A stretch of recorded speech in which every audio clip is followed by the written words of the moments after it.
Parlons du modèle de prédateur proie de Volcker-Volterra, qui est représenté par deux équations différentielles. Xt, c'est la quantité de proie dans le temps, y la quantité de prédateur. On a d'autres paramètres tels que le taux de reproduction des proies, le taux de reproduction des prédateurs et le taux de mortalité des prédateurs. Bêta, le taux de mortalité des proies.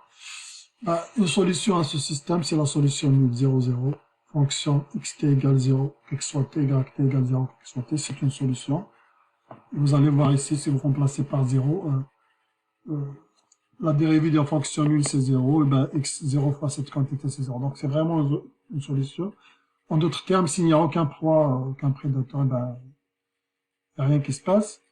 De même, il y aura d'autres solutions si jamais la condition initiale est que le nombre de proies, par exemple, est nul.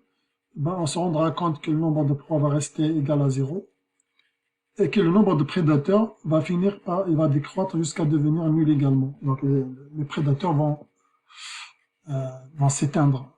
Dans ce système, il y a juste une seule proie, une seule espèce de proie, une seule espèce de prédateur. Mais on voudrait quand même s'intéresser, si on démarre de notre point initial, si on a tant de proies et tant de prédateurs, qu'est-ce qui va se passer? Est-ce qu'il va y avoir extinction? Est-ce qu'il va y avoir un équilibre? Etc.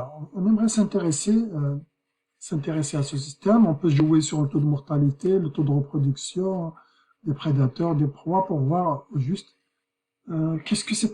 S'il s'agit juste de simulation numérique, donc on peut jouer sur les paramètres. S'il s'agit d'études réelles d'une certaine espèce qui se nourrit essentiellement d'une autre espèce, on peut estimer les paramètres, le taux de reproduction, le taux de mortalité, à l'aide d'observations des deux espèces dans la nature par exemple, etc. Donc on pouvait essayer de simuler ce système d'équations, on a vu avec la méthode de l'art par exemple. Vous pouvez estimer, en démarrant, on a des paramètres suivants, taux de mortalité, de non-natalité, etc. Et en considérant qu'à l'instant 0, par exemple, on a 10 proies et 3 prédateurs. 10 proies, 3 prédateurs. Vous obtenez le graphe de xt et yt, le nombre de proies et le nombre de prédateurs. En variant dans le temps, on voit comment donc ça évolue. On avait le nombre de proies qui était faible. Le nombre de proies va continuer de grimper. Il se nourrit, ici c'est le prédateur. Donc le prédateur va accroître, puisqu'on a beaucoup de proies qui peuvent se nourrir, le taux de reproduction va devenir important.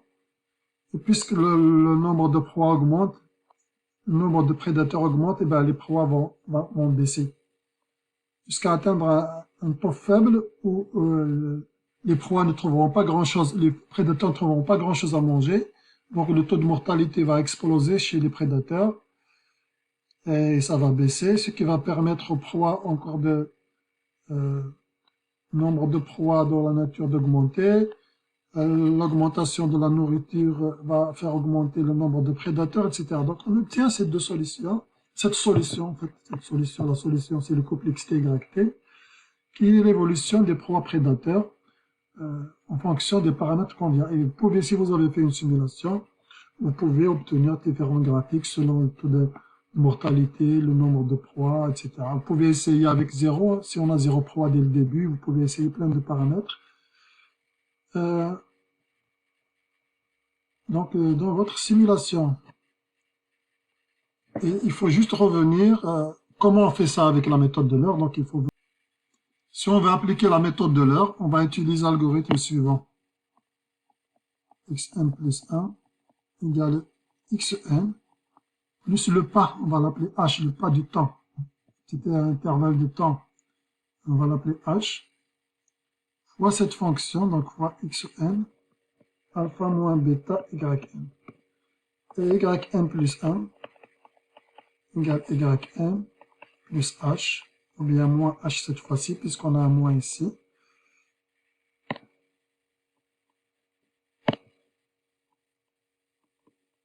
Yn fois gamma moins delta X.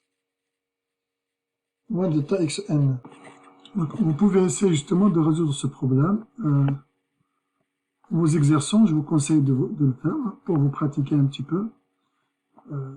Donc de faire l'exemple de la page 31.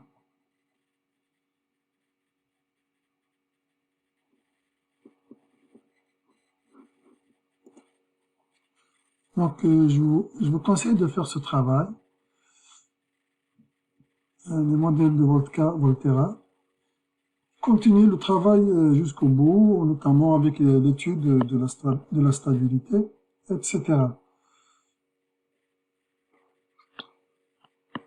Un autre exemple sur lequel vous pouvez vous pratiquer, c'est la position d'un amortisseur. Il y a une loi qui régit l'allongement d'un ressort qu'on appelle notre X par rapport à la force appliquée. Okay, par rapport à la force appliquée.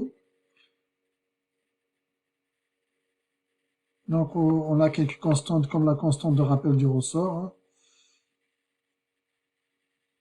Donc, l'équation, on obtient en fait une équation de second degré qu'on peut résoudre avec la méthode de l'heure, d'ordre 2, qui est la façon suivante.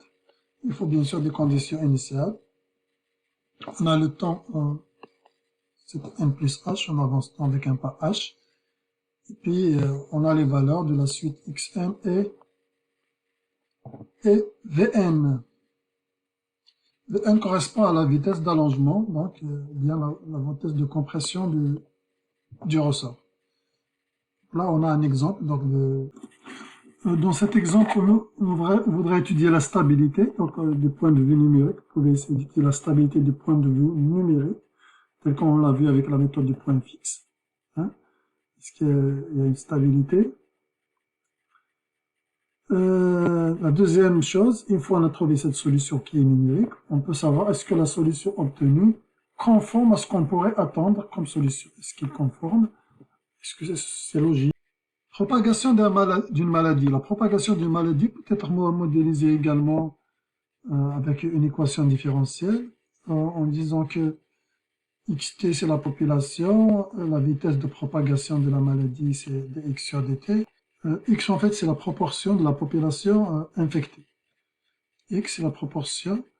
Donc on peut utiliser toujours la méthode de l'heure pour résoudre le système qui se transforme sur la forme suivante. Donc il est sous la forme xn plus 1 égale f de xn en quelque sorte.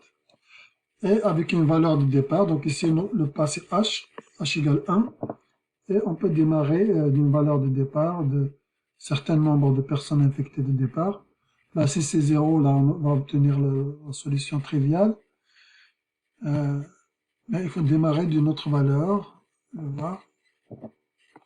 Et vous pouvez étudier, et on ne va pas le faire en classe, essayer de voir l'impact du paramètre R. L'impact du paramètre R sur la stabilité